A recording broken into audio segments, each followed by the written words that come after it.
Buenos días, mis queridos estudiantes. Les doy la cordial bienvenida a la materia Derecho Civil 3, Contratos. Es una materia muy bonita, un poquito extensa, pero que vamos a ver a lo largo de este trimestre.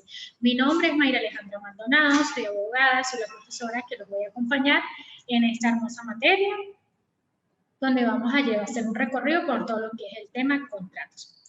Para hablar de contratos tenemos que hablar del artículo 1133 de nuestro Código Civil venezolano. Nos habla de que es una convención entre dos o más personas para constituir, reglar, transmitir, modificar o extinguir entre ellas un vínculo jurídico.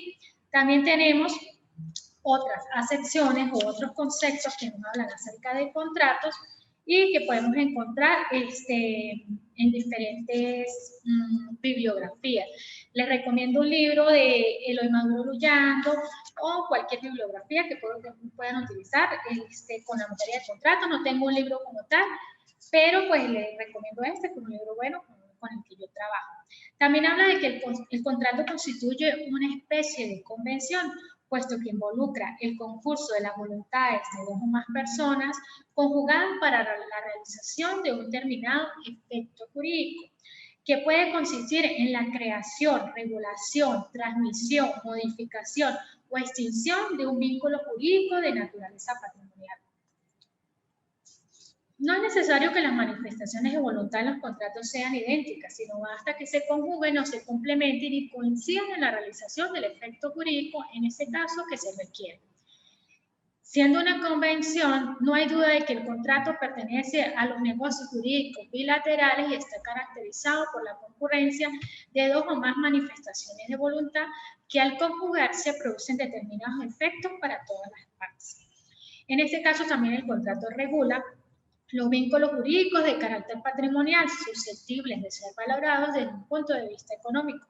Dentro del negocio jurídico, el contrato es el instrumento más apto y frecuentemente utilizado por las personas para reglamentar sus relaciones económicas y sus relaciones patrimoniales o pecuniarias.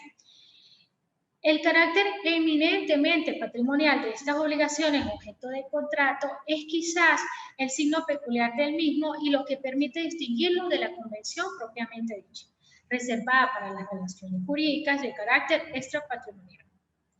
Esto no significa que todas las prestaciones deben tener un contenido patrimonial, pero que sean susceptibles de valoración económica.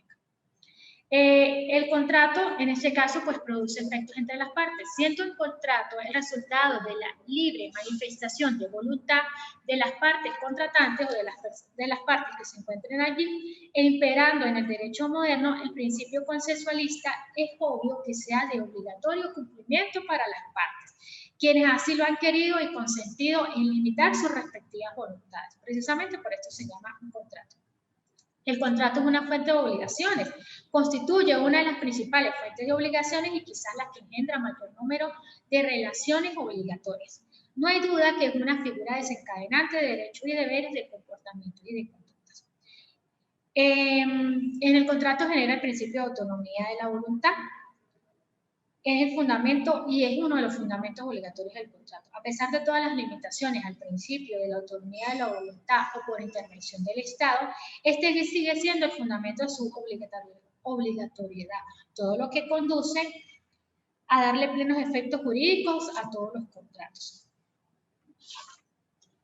Importancia, también tenemos la importancia del contrato. Se dice que el contrato es un acto jurídico de contenido más diverso. También tenemos que el contrato, cualquiera que sea su figura ejerce una función y tiene un contenido constante. ¿Sí? Existen varias clasificaciones de los contratos de acuerdo a la forma en la que se establezcan. Y en relación a lo que es el contrato como estructura técnico-jurídica, se dice que el material del contrato puede ser verbal, por seña o por la utilización de instrumentos tecnológicos. En ese caso, por ejemplo, el boleto del metro, el cajero automático, pero generalmente queda plasmado en un documento público o privado que tiene por objeto precisar su alcance. Es importante que dentro del contrato se dé la identificación de partes. Es fundamental el objeto, en este caso la causa y el consentimiento. Y también tenemos que al momento de la celebración del contrato, Es muy importante la expresión de la fecha en la que se fija el mismo. También tenemos la importancia de lo que es los contratos. Aquí tenemos algunas clasificaciones de los contratos. También se dice que el contrato, o también se ha denominado que el contrato es un documento privado o un documento público. O es entonces una necesidad práctica para aprobar el contenido del contrato, especialmente aquellos contratos que revisten cierta complejidad. El artículo 1355 de nuestro Código Civil nos habla que es el instrumento redactado por las partes y contentivo de sus convenciones, o es solo un medio probatorio. Su validez o su nulidad no tiene ninguna influencia sobre la validez del hecho, que está destinado a aprobar, salvo casos en el que el instrumento se requiera la solemnidad del acto. También tenemos en el 1370 del Código Civil, que es el instrumento privado tiene la fuerza probatoria que le atribuyen los artículos anteriores al 1370, aunque no esté entendido en papel sellado ni conste haberse satisfecho el impuesto de estampillas correspondientes. Esto sin perjuicio de la responsabilidad en que hayan incurrido los otorgantes de las portales omisiones. Bueno, aquí tenemos lo que es la clasificación de los contratos. Según la doctrina, nos habla de que el contrato es una convención entre dos o más personas para constituir, reglar, transmitir, modificar o distinguir entre ellos un vínculo jurídico. También tenemos los tipos de contratos. Uno es de manera unilateral cuando una sola de las partes se obliga, y de manera bilateral cuando las dos partes se obligan. Dice que el contrato es unilateral cuando surgen obligaciones para una sola de las partes contratantes. Van a encontrar este tipo de contratos en el artículo 1134 de nuestro Código Civil. Se requiere el consentimiento de ambas partes, pero una sola de las partes es deudor y la otra parte es acreedor. Dice que son ejemplos de contratos unilaterales como el mutuo y la donación. En el mutuo, una sola de las partes o mutuario se obliga a devolver la cosa recibida en la calidad de mutuo. Y el contrato de donación, una sola de las partes, el donante, transfiere gratuitamente los bienes en su patrimonio. El contrato unilateral es gratuito, pero puede ser oneroso. ¿Sí? Es gratuito, pero puede ser oneroso. También tenemos que el contrato puede ser bilateral cuando surgen obligaciones para ambas partes contratantes. El contrato es bilateral cuando las partes se obligan recíprocamente. Cada una de las partes es adeudora y acreedora al mismo tiempo.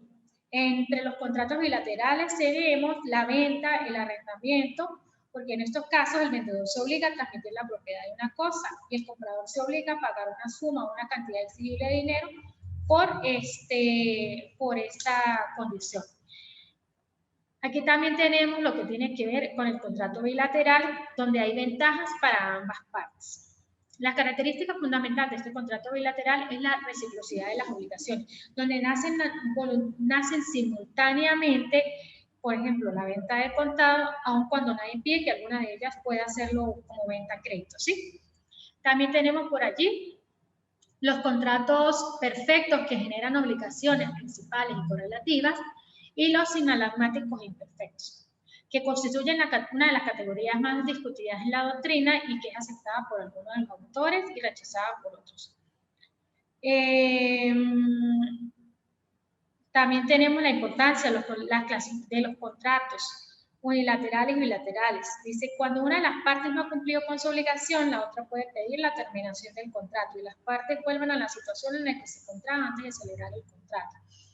Entonces tenemos los contratos de manera unilateral, de manera bilateral, tenemos los perfectos, los imperfectos, a título oneroso, que son aquellos cuando cada una de las partes trata de procurarse una ventaja mediante un equivalente.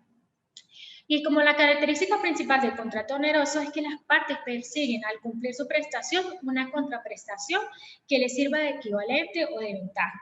Esta contraprestación puede ser la de variadas índoles y no necesariamente debe ser dinero, puede ser en otro. Los contratos onerosos se clasifican a su vez en contratos conmutativos y contratos aleatorios. También tenemos los contratos, o sea, ya tenemos los onerosos, ahora vamos a hablar de los gratuitos. Son aquellos donde uno de los contratantes le proporciona a la otra una ventaja sin equivalente alguno en dinero. El artículo 1135 de nuestro Código Civil nos habla que el contrato a título gratuito o de beneficencia cuando una de las partes trata de procurarse una ventaja a la otra. Sin equivalente, en los contratos gratuitos la parte efectúa su prestación sin perseguir una contraprestación equivalente de la otra parte. También entendiendo que hay contratos gratuitos que por su esencia, pues, entre los contratos gratuitos tenemos la donación y el comodato. Pues de faltar esas circunstancias, perderían la naturaleza como tal para lo que están hechos.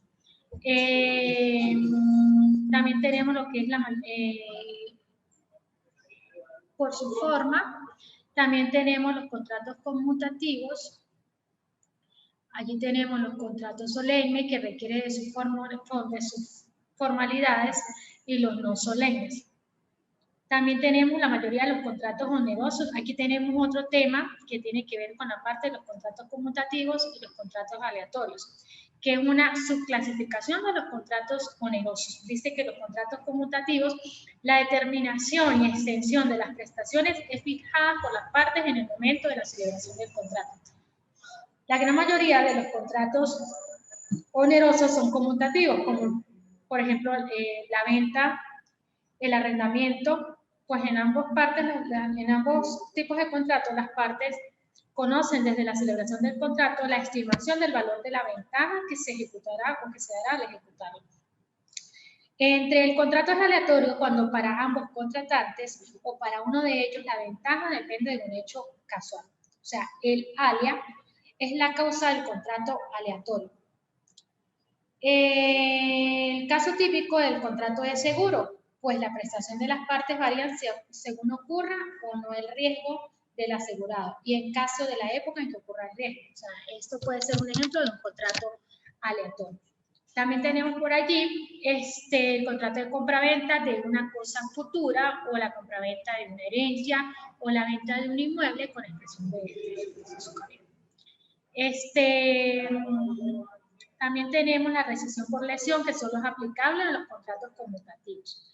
Se entiende la rescisión por lesión como el perjuicio sufrido por una de las partes de un contrato cuando su propia prestación es desproporcionada en relación con la otra.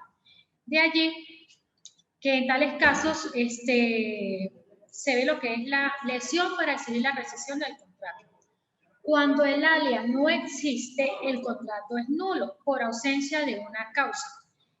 También podemos hablar de la clasificación de los contratos según el modo de perfeccionamiento. Tenemos los contratos consensuales, los contratos reales y los contratos solemnes. ¿Cuáles son los contratos consensuales? Son aquellos caracterizados por el principio de lo que es la consensualista. Los contratos constituyen la regla general y entre ellos todos los contratos innominados, la excepción son los contratos reales y los contratos solemnes. ¿Qué son los contratos reales? Son aquellos que para perfeccionarse requieren además del consentimiento, la entrega de una cosa. Se dice que son de origen romano y también están establecidos en nuestro Código Civil. Los contratos solemnes son aquellos que para su perfeccionamiento se quiere el cumplimiento de una determinada formalidad, distinta a la entrega de la cosa. En este caso, la ausencia de dicha formalidad hace inexistente el contrato solemne.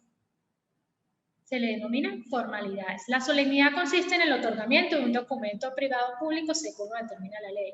En ese caso, las capitulaciones matrimoniales son un contrato solemne. Algunos contratos que requieren un documento privado, el contrato de seguro, que requiere la redacción, lo que tiene que ver con las pólizas, el pago con subrogación convencional, también diversas clases de formalidades, por lo menos lo que les decía hace rato. O sea, las capitulaciones matrimoniales entran dentro de los contratos solemnes. El mandato judicial, el mandato para donar, que lo tenemos en el artículo 1438 del Código Civil, y el mandato judicial que lo tenemos en el 151 del Código, que puede ser otorgado en forma auténtica y lo tenemos en el 151 del Código de Procedimiento Civil. Entonces existen diversos tipos de contratos entre los solemnes y no solemnes. También tenemos en general todos los actos relacionados con derechos reales, con inmuebles, requieren de formalidades de registro para ser oponibles a terceros. ¿Sí? También tenemos los contratos preparatorios. Son contratos preparatorios los que tienen por objeto crear un estado de derecho que pueda servir de base o de fundamento a la celebración de otros contratos posteriores. Tenemos la sociedad y tenemos el mandato. Tenemos los contratos principales, como es el arrendamiento, el mutuo y el comodato. Tenemos los contratos, para la existencia de los contratos accesorios, requiere la existencia en principio de un contrato u obligación principal. Tenemos lo que es la fianza, tenemos la hipoteca, la prenda. Si desaparece el contrato de obligación principal, desaparece el contrato accesorio. El contrato principal ejerce la influencia sobre el accesorio. Si el contrato principal es nulo, también es nulo el accesorio. También tenemos lo que es los contratos conexos, son aquellos en los cuales existe una conexión que no se puede concebir como contratos independientes por tener una finalidad común y requieren necesariamente la existencia de los dos contratos. Puede afirmarse que tiene una causa común y una nulidad. También tenemos los contratos, la clasificación de los contratos según la duración. El contrato de trato o cumplimiento instantáneo, llamado también contrato de ejecución única, se caracteriza porque las partes cumplen su prestación en un solo momento. Por ejemplo, la venta del contado. También tenemos el contrato instantáneo, que es la venta, la permuta, la transacción y la donación. También tenemos los contratos de trato sucesivo, que están caracterizados porque la prestación de una de las partes no se realiza en una unidad de tiempo, sino que requiere necesariamente el transcurso de más tiempo o periodos más largos para el cumplimiento. Por ejemplo, como el arrendamiento, el contrato de obra, el contrato de trabajo, el contrato de mandato, el contrato de sociedad, el contrato de enfiltesis, anticresis, el mutuo, en materia mercantil encontramos la cuenta corriente y el contrato de seguro. También tenemos lo que son los contratos nominados o típicos, son aquellos contemplados expresamente en la ley, son regulados específicamente mediante normas. Entre estos tenemos la venta, el mutuo, la sociedad, la prenda y todos los contemplados en el ordenamiento jurídico positivo con regulación y denominación propia. La venta con reserva de dominio, la venta de apartamentos en propiedad horizontal, el depósito bancario, la venta de parcelas, el arrendamiento financiero. También tenemos los contratos innominados o atípicos. Los contratos son aquellos que carecen de regulación legal específica. Son producto de la autonomía de la voluntad y se rigen por las reglas fijadas por las partes contratadas. Entre los ejemplos de contratos innominados tenemos el contrato de hospedaje con alimentación, el contrato de gira turística o tour vacacional, que comprendería en este caso el transporte, el hospedaje y otros servicios, el contrato de gerencia, el contrato de tecnología. Son algunos tipos de contratos que van a encontrar allí. También tenemos los contratos, según la situación de igualdad de las partes, tenemos los contratos paritarios, que son aquellos que son productos de la libre negociación y discusión por las partes, quienes conjuntamente fijan las diversas estipulaciones de acuerdo a las necesidades de cada uno. Tenemos los contratos de adhesión, también los tenemos allí en la lámina. Tenemos lo que es los contratos individuales, son aquellos que regulan intereses de las propias partes contratantes. Por eso se denominan contratos individuales y tenemos también los contratos colectivos. Los contratos colectivos se denominan porque son celebrados por grupos de personas, generalmente con personalidad jurídica, en ese caso sindicatos, vinculados con otras personas. Los contratos colectivos presentan algunas características, que son normas de carácter aplicable a todos los contratos. Son de carácter global, son aplicables a contratos futuros, entre otros. También tenemos la clasificación de los contratos según la prestación o alguna de las partes. Tenemos los contratos ordinarios y los contratos instituto y persona. Tenemos los contratos, la clasificación de los contratos por la razón de la expresión de la causa del contrato. Contratos causados y contratos abstractos. Tenemos según la legislación aplicable, que son los contratos internos y los contratos internacionales. También tenemos la clasificación según el derecho aplicable, que son los contratos privados y los contratos públicos. Los contratos privados son aquellos celebrados entre los particulares donde no ejerce, donde no interviene ningún organismo del Estado. Y el contrato público son los celebrados por el Estado, por cualquiera de sus órganos en general, por los entes públicos sometidos a reglas particulares y las que tienen que ver con las empresas del Estado. Bueno, este es un tema que, como ustedes lo dirán, que es bastante largo, pero pues un tema fundamental dentro de lo que es el tema de los contratos.